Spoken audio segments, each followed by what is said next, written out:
بسم اللہ الرحمن الرحیم نحمد و نصلی علی رسول الکریم اما بعد۔ مثال پر دھیان دیجیے، اگر ہمارے گھر میں چاروں طرف سے آگ لگ جائے، اللہ نہ کرے، یہ ایک مثال ہے، غور کرو، چاروں طرف سے آگ لگ جائے اور ہمارے بچنے کی کوئی صورت ہی باقی نہ رہے، ایسے وقت میں اگر کوئی آ کے ہم کو بچائے تو پھر وہ ہمارے نزدیک ہماری ماں سے بھی زیادہ اچھا رہے گا، باپ سے بھی زیادہ اچھا رہے گا، ہماری اولاد سے بھی زیادہ اچھا رہے گا۔ اللہ کے واسطے بات کو سمجھو، سب سے زیادہ اچھا لگے گا ایسے وقت میں وہ انسان۔ ہمارے نبی صلی اللہ علیہ وسلم ہم کو جہنم کی آگ سے بچانے کے واسطے بھیجے گئے۔ ہمارے نبی صلی اللہ علیہ وسلم ہم کو جہنم سے بچانے کا راستہ بتانے کے لیے آئے ہیں۔ ایک مرتبہ حضرت عمر رضی اللہ عنہ سے پوچھا ہمارے نبی صلی اللہ علیہ وسلم نے، عمر تمہیں مجھ سے کتنی محبت ہے؟ تو حضرت عمر رضی اللہ عنہ نے جواب دیے، سب سے زیادہ۔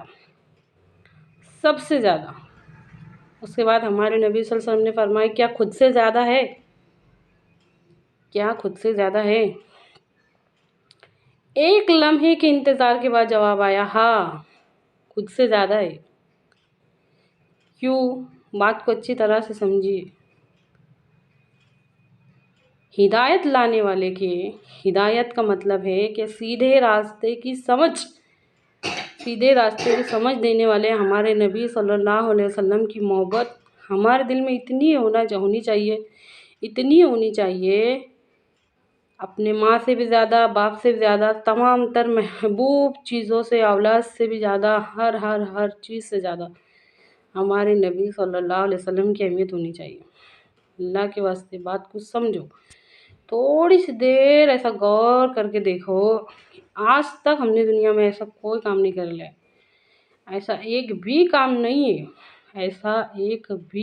نہیں ہے جو بغیر ارادہ بنا کے کر لائے، بغیر سوچے سمجھے، بغیر ارادہ بنائے، بغیر پلان بنائے کوئی کام کیا ہے۔ چھوٹے بڑے ہر عمل کے اوپر غور کر کے دیکھو تو جو اسلامی تعلیمات کے اوپر عمل کرنے کے ہیں نا، ہمارے ارادے کیوں نہیں بن رہے؟ وہ ارادے کیسے بنیں گے؟ یہ ایک اپنے آپ سے سوال کر کے دیکھو کہ اسلامی تعلیمات کے اوپر عمل کرنے کے ارادے کیسے بنیں گے۔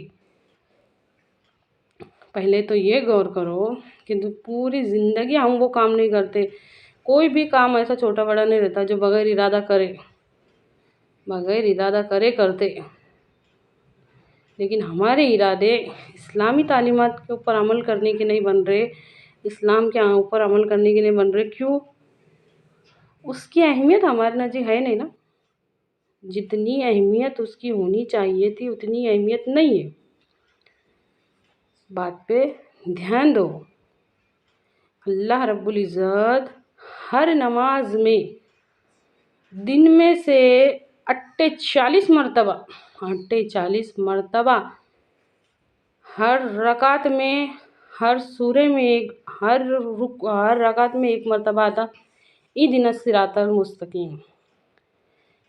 اللہ تعالیٰ اپنے بندوں سے یہ سننا چاہتا کہ ہم کو سیدھے راستے پر چلا، تو سوچ کے دیکھو کہ اللہ رب العزت کے نزدیک اس بات کی کیا ویلیو ہے، کیا اہمیت ہے۔ اہدنا الصراط المستقیم، اہدنا الصراط المستقیم، اہدنا الصراط المستقیم، ہم کو سیدھے راستے پر چلا، ہمارے نزدیک اس چیز کی اہمیت نہیں ہے۔ اگر اہمیت بنے گی اور صرف زبان کے ساتھ ساتھ ہم دل سے بھی یہ دعا کریں گے نا کہ ہم کو سیدھے راستے پر چلا، تو دیکھو کیسے ہمارے ارادے بنتے اسلام کے اوپر عمل کرنے کے۔ ہمارے ارادے کیسے بنیں گے؟ اللہ کے واسطے بات پہ دھیان دو، اللہ تعالیٰ کی محبت اور نبی کریم صلی اللہ علیہ وسلم کی محبت ہمارے دلوں میں آنا شروع ہوں گی۔ اچھی طرح سے سمجھیے اس بات کو، یہ بنیادی پوائنٹ ہے، ایک دم بنیادی باتیں یہ سمجھنا ہمارے واسطے بہت ضروری ہے، کیونکہ